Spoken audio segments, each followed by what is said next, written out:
I was homeless and thirsty on a 100-degree day when two strangers pulled over and changed my life forever.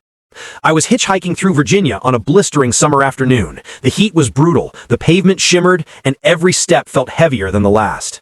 I hadn't had a sip of water in nearly 24 hours, and honestly, I was close to collapsing. Cars sped past without a second glance, until finally, a beat-up sedan slowed down and pulled over. Inside were two guys, maybe in their late 20s. One leaned out the window and said, "Hop in, man!" When you're homeless, trust doesn't come easy. Every offer feels like it could go wrong.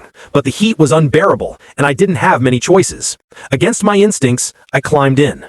The first thing they did was hand me a cold bottle of water. I can't even describe the relief. It felt like pure life in a bottle.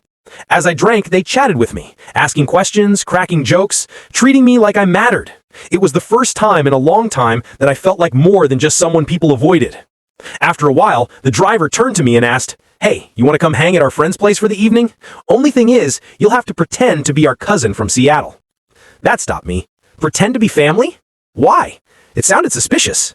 But these guys had been nothing but kind so far, and deep down, I wanted to believe that someone out there actually cared. So, I agreed. On the way, I asked the question that had been on my mind. Why are you doing this? Why be so nice to someone like me? The driver answered without hesitation. I got kicked out when I was 18. Spent years on the street. I know what it feels like when people pass you by and act like you're nothing. I don't want anyone else to feel that way if I can help it. That answer hit me hard. He wasn't helping me out of pity. He was helping me out of understanding. He lived it. When we got to their friend's house, I played along as the cousin from Seattle. Nobody questioned it.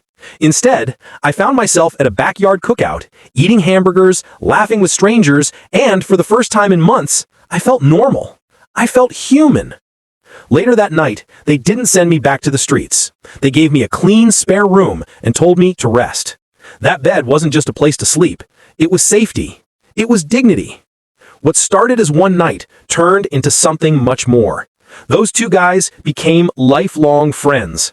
They helped me in ways I never thought possible, giving me encouragement when I had nothing, reminding me that kindness still exists in a world that had felt so cruel. To this day, we're still close, and every time I think back to that scorching day in Virginia, I realize what saved me wasn't just the water or the food or the bed. It was the decision of two strangers to see me as a person worth helping.